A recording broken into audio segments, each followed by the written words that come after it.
A paz do Senhor, graças a Deus nós estamos aqui mais uma vez no canal do YouTube do Pastor Edivaldo Bueno para comentarmos as lições bíblicas e desta feita nós estaremos comentando a lição bíblica Jovens do segundo trimestre, a lição de número 11, que ela tem aí por título Orgulho e Inveja.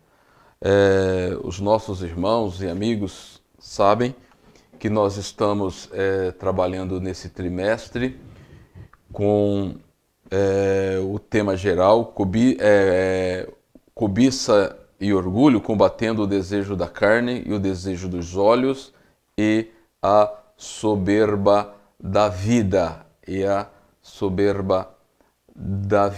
Tá? Então, e uma das coisas que nós precisamos ter em mente aqui é que a lição ela vai estar debatendo, ela vai estar discutindo algumas questões que são muito interessantes no dia a dia do cristão e que ela está muito ligado aos nossos sentimentos e esses sentimentos eles destacam-se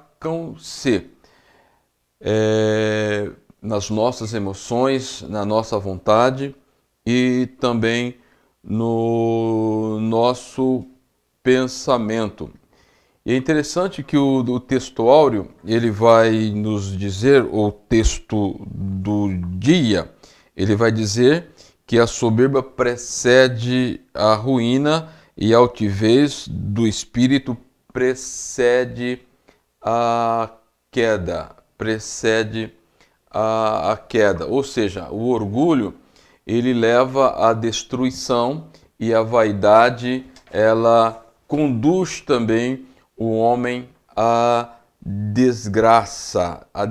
Então, a presente lição, nós vamos estar percebendo esses dois males da vida, que é o orgulho e a inveja. Tá? Quando nós olhamos assim, num contexto mais geral, num contexto mais amplo, nós vamos perceber que aqueles que atuam ou que agem fundamentados nesses dois males, o orgulho e a inveja, eles fazem tudo e dentro da mente deles, os fins justificam os meios, ou seja, que para alcançar os seus objetivos, a pessoa ela vale-se de qualquer método. É por isso que o adjetivo maquiavélico ele tem esta ideia. Mas a Bíblia, que é a palavra de Deus, onde nós fundamentamos a nossa fé e a nossa maneira de viver, ela vai dizer que Deus ele preparou de antemão um caminho para que nós possamos andarmos através dele, pressupondo que o cristão, o jovem cristão, que nós estamos aqui debatendo ou trazendo as instruções, são pessoas nascidas de novo. E se ela é uma pessoa nascida de novo, consequentemente, ela tem o que? Uma nova natureza, e esta nova natureza, ela está sendo projetada nela paulatinamente a imagem de Cristo, que é uma operação do Espírito Santo.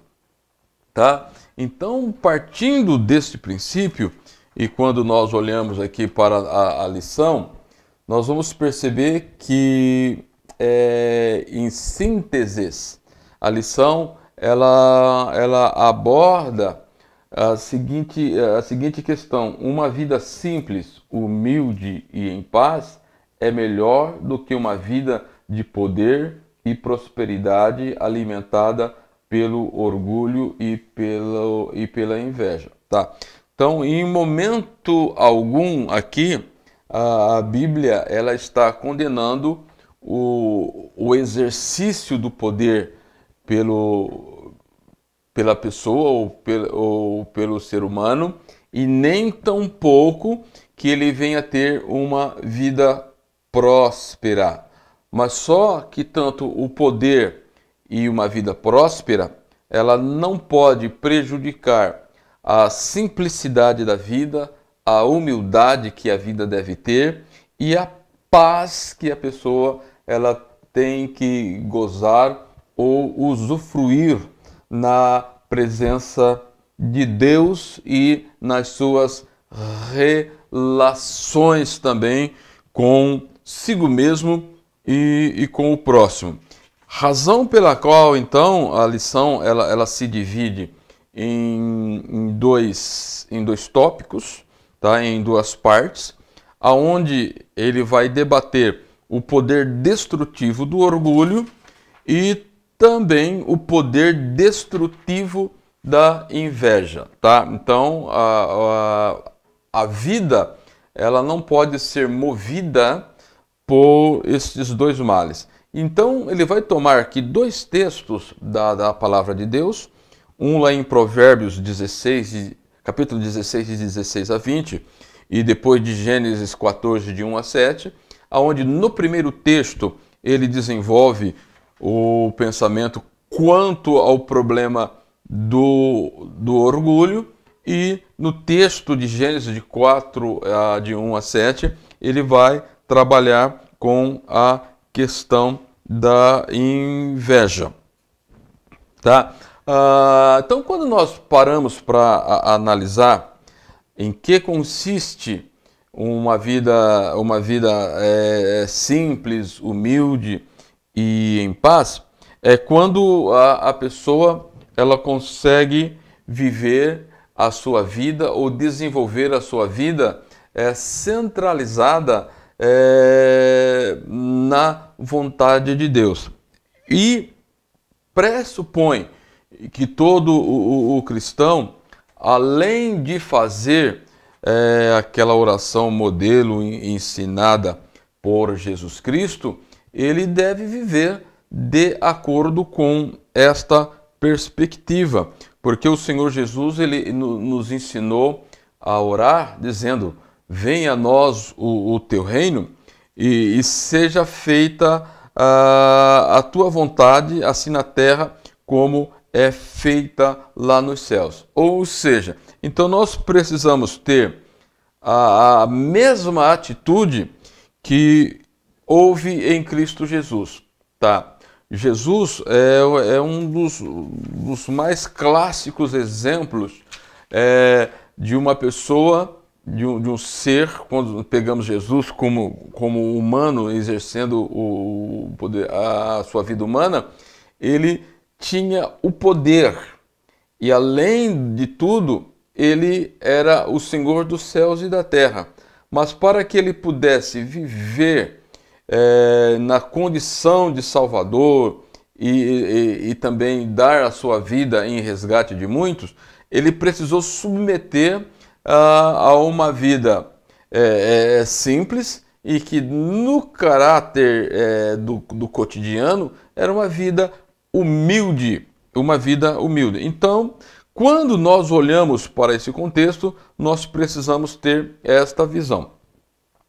Como nós podemos, então, antes de fazermos alguns apontamentos dentro dessa questão do orgulho e da inveja, nós precisamos primeiro conceituar o que é orgulho e o que é inveja, tá? O orgulho, ele tem uma origem num termo catalão que ele demonstra a característica de alguém que tem um conceito exagerado de si próprio e também pode significar altivez, tá? E soberba. E a inveja é o desejo de possuir um bem que pertence a outro. Então você veja essa combinação.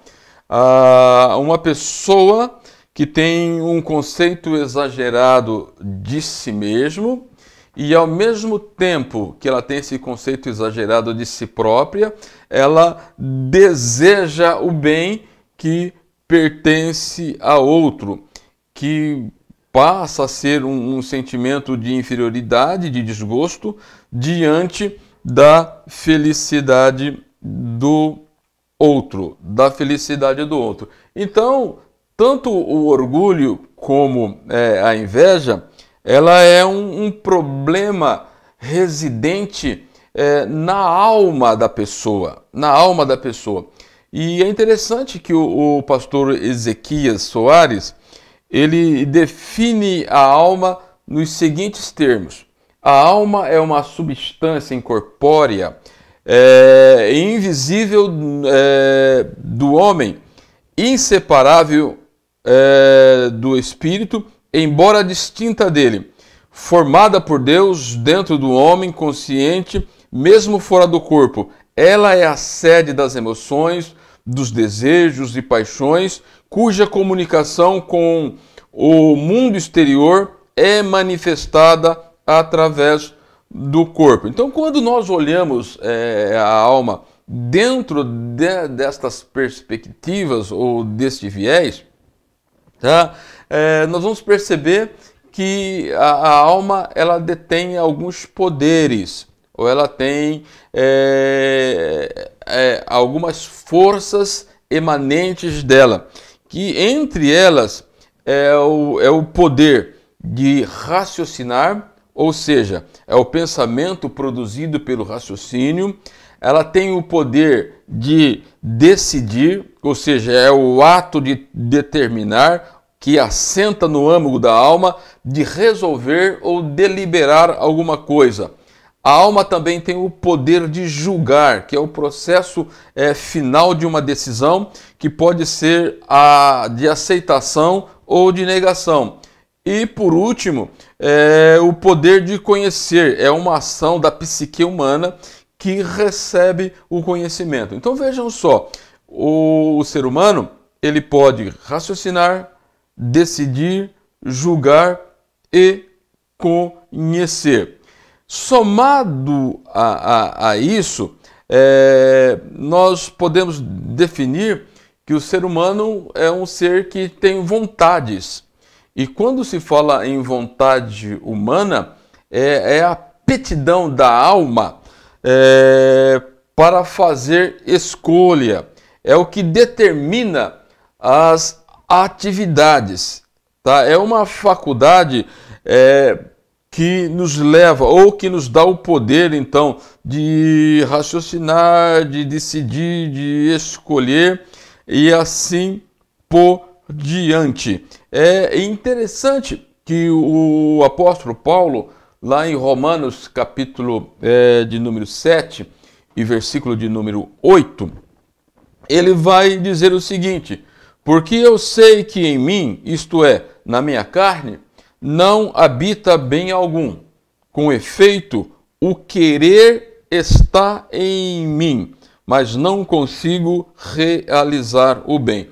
Então, ele vai dizer aqui que o querer, o poder de querer estava nele, mas só que pode ter algumas circunstâncias em contrário que não leva a pessoa a fazer o bem.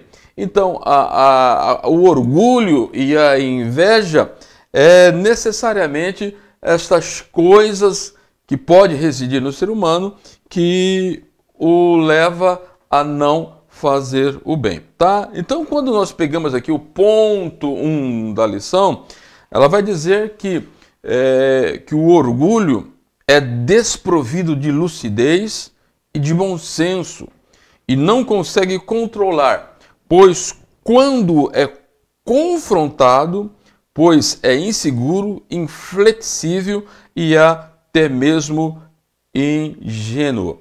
E aí, como é que Deus, ele vê o orgulhoso? Como que Deus enxerga a pessoa que é orgulhosa? Lá em Provérbios 16 e 15, a Bíblia vai nos dizer o seguinte: abominável é ao Senhor todo arrogante de coração. Evidente que não ficará impune. Ou seja, em suma, podemos afirmar que o princípio de todo pecado é a soberba ou o orgulho. Em excesso, ele fere, pois não sabe pedir desculpa. Não sabe perdoar e nem ser humilde, mas também machuca e corrói quem o alimenta. Teme a negativa e não quer perder. O orgulhoso, ele nunca quer perder. Há quem já disse que o orgulho ou a soberba, ele é um veneno em doses homeopáticas, ou seja, conta-gota, que vai intoxicando aos poucos e paralisando os bons sentimentos e potencializando a maldade. Basicamente, isto é que nós podemos caracterizar numa pessoa que é orgulhosa. E é por isso que lá em Provérbios de 16 até o versículo 19, o escritor, ele vai dizer que entre as 6 coisas que Deus aborrece, está o quê? Os olhos altivos, ou orgulhoso, ou soberbo, tá? Então está dentro dessa questão. Então, são coisas abomináveis. O que é algo abominável? É algo detestável ou completamente detestável, que dá repugnância. Repugnância basicamente, aos olhos de Deus, é aquilo que está retratado lá em Apocalipse capítulo 3, versículo 16, quando Deus ele se refere a uma das igrejas da Ásia Menor, dado o comportamento de soberba, de altivez, de orgulho, tá, daquela igreja, Jesus disse que ele haveria de vomitá-los da boca dele. Então, você vai perceber que o orgulho, dentro desse aspecto, ele não permite enxergar seus próprios erros, tá?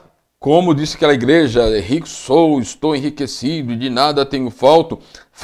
Este é o pensamento do orgulhoso, pois, em tese, ele procura satisfazer a si mesmo. O próximo, ele não tem preocupação nenhuma, tá? Então, o orgulho, ele não permite a contrição de coração.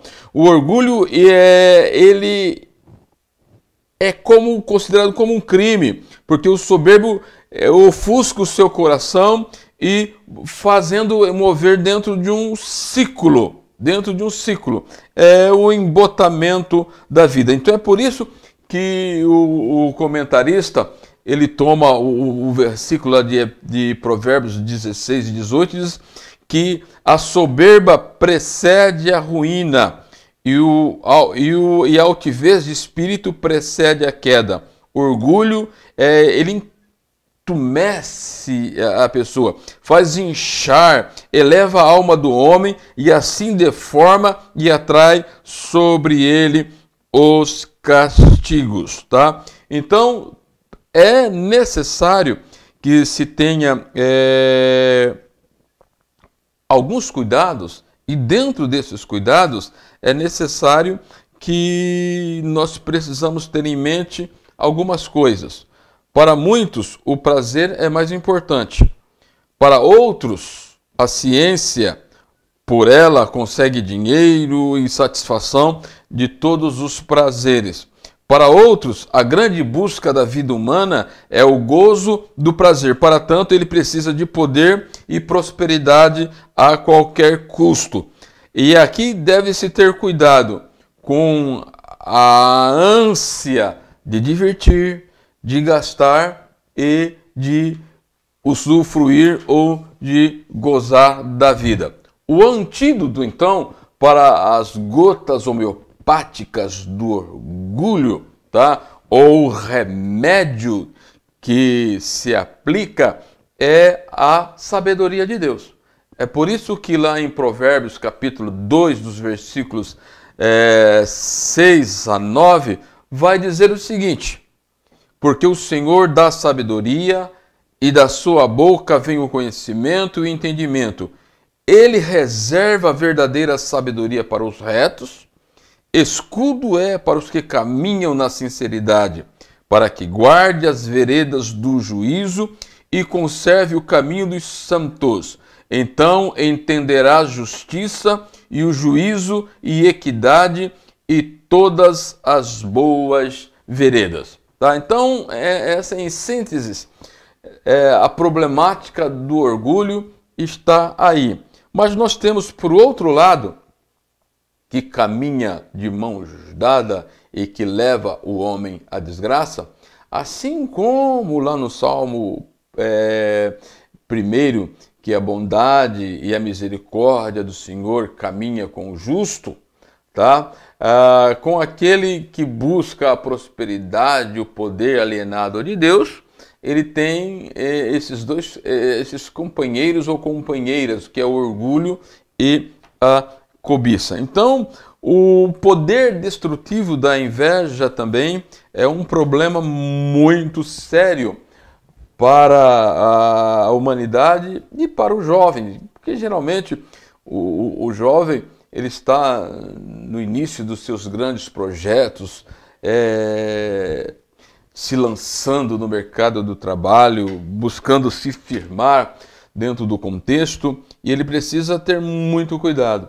A inveja, quando nós olhamos para o contexto dos versículos que o comentarista ele toma aqui, que é em Gênesis, capítulo 4, de 1 a 7, que ele vai falar do que o Caim ele mata o seu irmão. Nós vamos perceber que a inveja ela está caracterizada como um distúrbio na formação do caráter da pessoa, tá? Porque se nós formos olhar, a Bíblia vai dizer que o caráter de Caim era maligno, era mau, e ele era motivado, ou ele era levado pela inveja que levou a matar o seu irmão.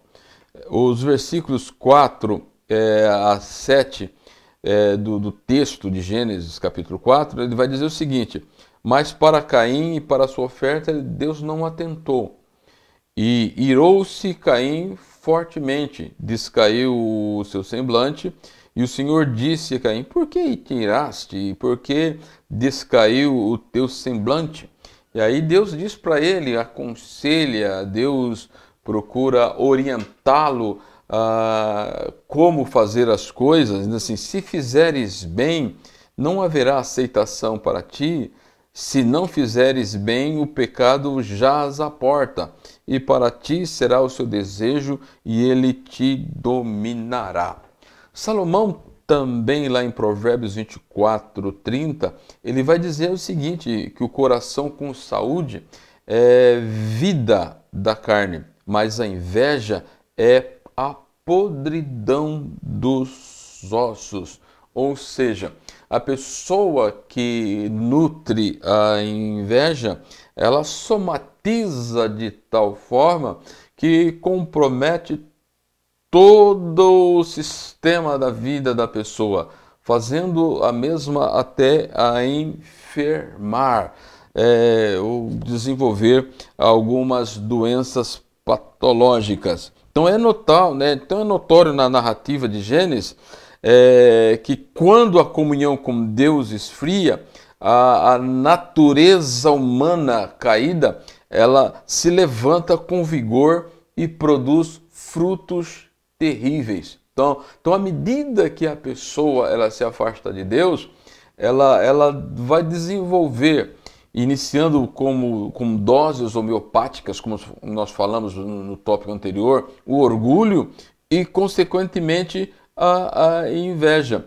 porque ela quer deter o poder e ela quer a prosperidade, ou ela quer se dar bem na vida de qualquer maneira. Tá? Quando nós olhamos para o quadro do nosso país, nos dias em que nós estamos vivendo, com esta questão da corrupção generalizada, então uma das coisas que se percebe o que leva as pessoas a assaltar os cofres públicos e também levar vantagem das outras pessoas, não só o homem público, mas o cidadão comum, ele envolve nesse espírito de ganância, de querer poder e assim por diante. E é interessante que Maquiavel ele disse algo muito interessante e que se aplica na história da humanidade. Ele diz assim que o homem ele ama o poder, ele ama mandar, e por outro lado o homem ele odeia ser mandado, Então o orgulho e a inveja sempre ele quer estar do outro lado, ele quer estar detendo o poder, ele quer estar mandando, ele quer deter as riquezas nas suas mãos, para com isso ele possa subjugar as demais pessoas. E este é o grande mal. E é interessante que, quando voltando para a questão do Caim, que ele se afasta, ele não exerce uma vida de comunhão, porque isso é demonstrado no culto que ele foi oferecer a Deus, que Deus não se agradou dele e nem do que ele estava oferecendo, porque a sua vida de comunhão, a sua vida de estreiteza com Deus estava comprometida, e então demonstra que Deus não estava contente com ele, e Deus dá-lhe a saída, como ele deveria fazer para retornar a esta vida de comunhão, esta vida próxima de Deus. E vida próxima de Deus é uma vida abençoada. Então, uma outra coisa é que o Caim ele se notabilizou pelo desgosto da felicidade do seu irmão, porque ele viu que o seu irmão estava bem com Deus, estava contente, estava feliz. Deus havia aceitado o seu sacrifício e ele queria aquela vida do irmão, ele queria ter aquele gozo do irmão. E parece que o meio dele adquirir isto era tirar o seu irmão do caminho. Parece que o irmão era o empecilho dele, que o impedia de ser uma pessoa próspera, tá? Então ele teve um desejo violento de possuir aquilo que o irmão tinha. E então deixa a inveja, ela acaba deixando terríveis sequelas e profundas lesões na vida espiritual e na vida emocional da pessoa. Vocês vejam, vocês podem perceber que quando Deus ele faz um pronunciamento de castigo para o Caim, diz que ele seria peregrino, vagabundo, ele vagaria sobre a face da terra e a terra não produziria. Então você percebe que ele busca tanto poder, busca tanto a prosperidade, mas a sua vida, o ritmo da sua vida foi em lugares áridos, onde a terra não possuía, e dá a entender que a ânsia dele era essa, ele constrói cidade, os seus filhos são engenhosos na área da música, na área da indústria, mas a ideia que dá é que era uma geração insatisfeita, uma geração que não gozava da comunhão com Deus. Então, demonstra o quê? Que a inveja, ela tem o quê? Uma ação interna que passa a corroer por dentro, assim como essas doenças, como o câncer, que ela inicia de maneira silenciosa e muitas vezes quando a pessoa vem descobrir, todo o seu corpo já está comprometido, todos os seus órgãos estão comprometidos e às vezes não tem muito o que fazer. Então temos que tomar cuidado com o problema da inveja. No Antigo Testamento, ela é tratada, a inveja é tratada como um pecado da alma. Provérbios 23:17 vai dizer o seguinte: não tenha no teu coração inveja dos pecadores, antes se no temor do Senhor. Se contra o orgulho o remédio é a sabedoria de Deus, contra a inveja o remédio que é o temor do Senhor, é respeitar a Deus sobre todas as coisas. Por isso que ele vai dizer lá em Provérbios 4:27 que cruel é o furor e impetuosa é a ira, mas quem parará perante a inveja? Diz assim que uma pessoa invejosa, ela não tem limites, ela fará de tudo para alcançar os seus objetivos. É por isso que Salomão diz assim: quem parará perante a inveja, ou aquele que está movido pela inveja? Então é necessário tomar muito cuidado com isso. E já no Novo Testamento, ela é tratada também, um pecado como fruto da carne. Lá em Gálatas capítulo 5, versículo 19, vai dizer: porque as obras da carne são manifestas, as quais são...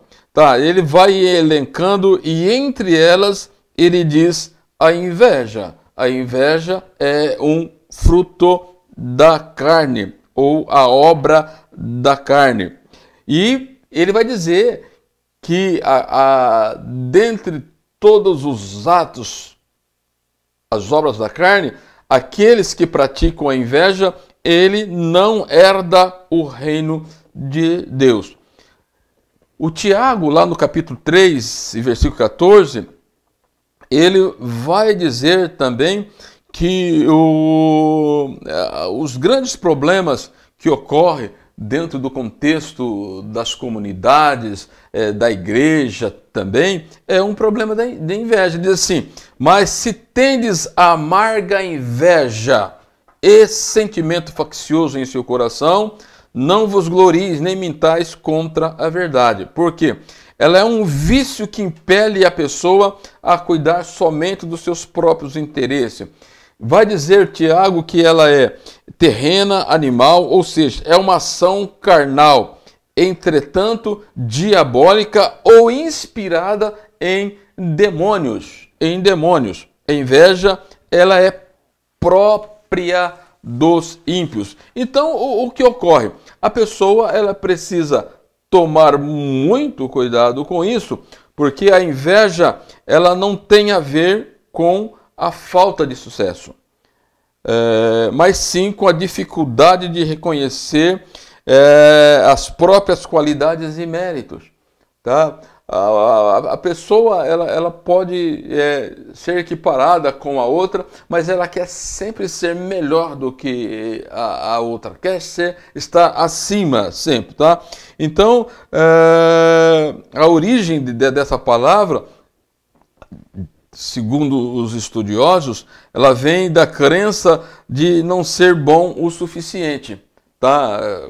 O que a pessoa tem nunca é bom o suficiente. E então ela procura buscar meios para poder se desenvolver ou ter aquilo que é do outro. Então, partindo desse princípio, o professor, quando estiver analisando e aplicando os pontos da lição, tem que ter a ideia da conceituação correta do orgulho e a inveja como partes negativas na formação do caráter de uma pessoa. E quando se fala do cristão que tem estes maus hábitos, tá? Isto é decorrente de uma vida de falta de comunhão com Deus, ou do esfriamento da sua vida de comunhão com Deus, o afastamento do Espírito Santo, tá? E aonde o seu eu, o seu ego, ele passa a dominar. E quando nós deixamos simplesmente o nosso ego dominar, sem ele estar subordinado à vontade de Deus, ao poder de Cristo, ao senhorio de Cristo e aos atos do Espírito Santo como o Paracleto, como o ajudador, nós teremos problemas na vida, na busca do poder e na busca da prosperidade, tá? Então, tem que ficar muito bem claro aqui, tá? Porque o que está sendo combatido aqui não é o exercício do poder, não é a prosperidade. O que está sendo combatido aqui é a pessoa valer-se do orgulho, valer-se da inveja, menosprezando uma vida simples, uma vida humilde e uma vida de paz para ser movido, ser potencializado tanto pelo orgulho como pela inveja, para que ele venha a alcançar aí os seus objetivos. Porque o homem, ele é detentor de poder, porque no ato da criação, Deus já potencializou o homem com poder para dominar, para sujeitar, só que isto precisa ser feito de acordo com os padrões e os princípios da palavra de Deus. Que Deus em Cristo nos ajude, que Deus em Cristo nos abençoe. Até uma próxima oportunidade.